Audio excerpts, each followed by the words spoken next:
Hair fall आजकल के बच्चे और बच्चियों में बहुत कॉमन है। आजकल देखा गया है कि 20 साल की उम्र, 21 साल की उम्र में ही उनके सर जो हैं वो बॉल्ड होना शुरू हो जाते हैं। हमें पहले तो डैंड्रफ को कंट्रोल करने की बहुत ज़रूरत है। आयरन स्टडीज करवानी बहुत ज़रूरी होती हैं। फॉलिक एसिड डेफिशिएंसी ना हो, आयरन की डेफिशिएंसी ना हो।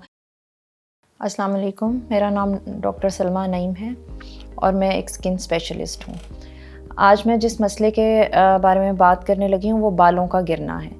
हेयर फॉल आजकल के बच्चे और बच्चियों में बहुत कॉमन है और ख़ास तौर पे टीन एज लड़के जो हैं वो इस बात से बहुत परेशान हैं। हेयर फॉल की डिफरेंट कॉजेज़ हो सकती हैं। सबसे पहली कॉज जो मेल या बॉयज़ में देखी जाती है, टीन एजर जो लड़के हैं उनमें देखी जाती है, उनमें है जेनेटिक कॉजेज़ हैं। ऐसे हेयर फॉल को हम एंड्रोजेनिक एलोपेशिया कहते हैं। दूसरी जो बड़ी कॉज है हेयर फॉल की वो न्यूट्रिशनल डेफिशिएंसी हो सकती है जिसमें जनरलाइज हेयर फॉल आता है। और तीसरी बड़ी कॉज जो कि एक पैच की सूरत में हमारा हेयर फॉल हमें नज़र आता है जिसको हम बालचर कहते हैं, उसको एलोपेशिया एरियाटा इंग्लिश में हम कहेंगे। अब इस हेयर फॉल की जो डिफरेंट इसकी कॉजेज़ हैं जैसे कि एंड्रोजेनिक एलोपेशिया हो गया या फिर जनरलाइज हेयर फॉल हो गया, इसकी कॉजेज़ को ढूंढने की ज़रूरत होती है। जैसे न्यूट्रिशनल डेफिशिएंसी हो गई। न्यूट्रिशनल डेफिशिएंसी के अंदर हमारे जो बच्चे आजकल फास्ट फूड बहुत ज़्यादा लेते हैं या जंक फूड बहुत ज़्यादा लेते हैं, तो उसमें नॉर्मल हमारा बॉडी का आयरन, बायोटिन, जिंक ये सारे लेवल्स डिक्लाइन कर जाते हैं जिसकी वजह से जनरलाइज हेयर फॉल या फिर स्कैल्प की ऐसी कंडीशन या हमारे सर की ऐसी कंडीशन जिसको हम डैंड्रफ का नाम देते हैं, सेबोरिक डर्माटाइटिस, उसकी वजह से हेयर फॉल बहुत देखने में आया है। जिन लोगों में जेनेटिक हेयर फॉल है उनमें फैमिलीज़ में ये सारे हेयर फॉल रन कर रहा होता है, तो ऐसे बच्चे आजकल देखा गया है कि 20 साल की उम्र, 21 साल की उम्र में ही उनके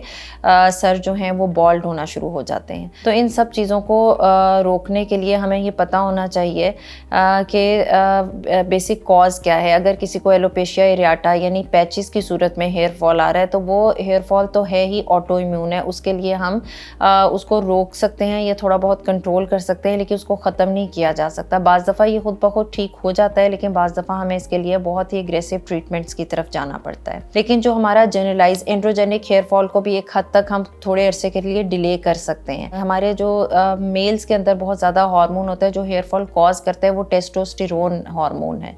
इस हार्मोन को हमें रोकना पड़ता है। ये हमारे हेयर के फॉलिकल्स के ऊपर एक्ट करता है और उनको लूज़ करके उन्हें वहाँ से आहिस्ता आहिस्ता गिराने की तरफ लेके चलता है। लेकिन इसको हमें थोड़ा सा इस हार्मोन को थोड़ा सप्रेस करने की ज़रूरत होती है जिसके लिए हमारे पास डिफरेंट दवाइयाँ हैं।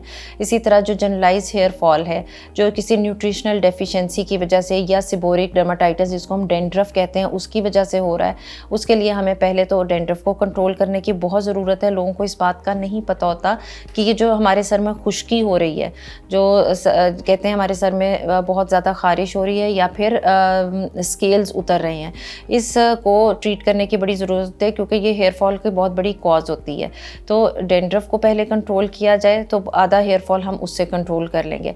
फिर उसके बाद हमें ये देखना होता है कि ये जो भी लड़के या लड़कियां हमारे पास आ रहे हैं इनकी डाइट कैसी है, इनकी डाइट को ठीक किया जाए और अगर उसमें कोई डेफिशिएंसी है, इनकी आयरन स्टडीज़ करवानी बहुत ज़रूरी होती हैं। फॉलिक एसिड डेफिशिएंसी ना हो, आयरन की डेफिशिएंसी ना हो। हम सबसे पहले हीमोग्लोबिन ही करवा लेंगे, हीमोग्लोबिन से ही पता चल जाएगा कि उसका आयरन कैसा है। उसके बाद आयरन की डिफरेंट स्टडीज़ होती हैं, वो स्टडीज़ हम करवाएंगे और उससे हमें पता चलेगा कि इसकी न्यूट्रिशनल डेफिशिएंसी किस तरह की। अगर कोई ऐसी आपके पास आती है तो उसको हम आयरन सप्लीमेंट्स देंगे, इसके अलावा बायोटिन सप्लीमेंट देंगे, इसके अलावा जिंक सप्लीमेंट देना ज़रूरी है जो हेयर के लिए की ग्रोथ के लिए बहुत ज़रूरी है। जो एंड्रोजेनिक हेयर फॉल है उसके लिए हमें टेस्टोस्टेरोन को स्प्रेस करना ज़रूरी है जिसके लिए हमारे पास डिफरेंट दवाइयाँ होती हैं। अब हेयर फॉल को कंट्रोल कैसे किया जा सकता है? पहले हमारे पास इतनी ज़्यादा अवेलेबल नहीं थी टेक्निक्स, अब हमारे पास इस वक्त बहुत सी टेक्निक्स अवेलेबल हैं जिसके थ्रू हम हेयर फॉल को रोक भी सकते हैं और न्यू हेयर ग्रोथ भी करवा सकते हैं, इवन न्यू हेयर ट्रांसप्लांट भी कर सकते हैं। हेयर ग्रोथ को ज़्यादा करने के लिए हमारे पास जो चीज़ें होती हैं उसमें डिफरेंट किस्म की हमारे पास दवाइयाँ जैसे कि मिनॉक्सिडिल हो गई, हम मिनॉक्सिडिल का स्प्रे कर भी सकते हैं। और उसके अलावा आजकल एक नई मिनॉक्सिडिल जो एक टेबलेट की फॉर्म में आई है वो भी हम दे सकते हैं, उसके इफ़ेक्ट्स भी बहुत अच्छे हैं। इसके अलावा डिफरेंट स्प्रेज हम यूज़ करते हैं जो हेयर ग्रोथ सीरम्स हैं जो कि हेयर ग्रोथ को एनहेंस करते हैं, बढ़ाते हैं। इन सब चीज़ों के बाद हमारे पास जो सबसे इस वक्त अच्छी टेक्निक है वो है PRP, प्लेटलेट रिच प्लाज्मा।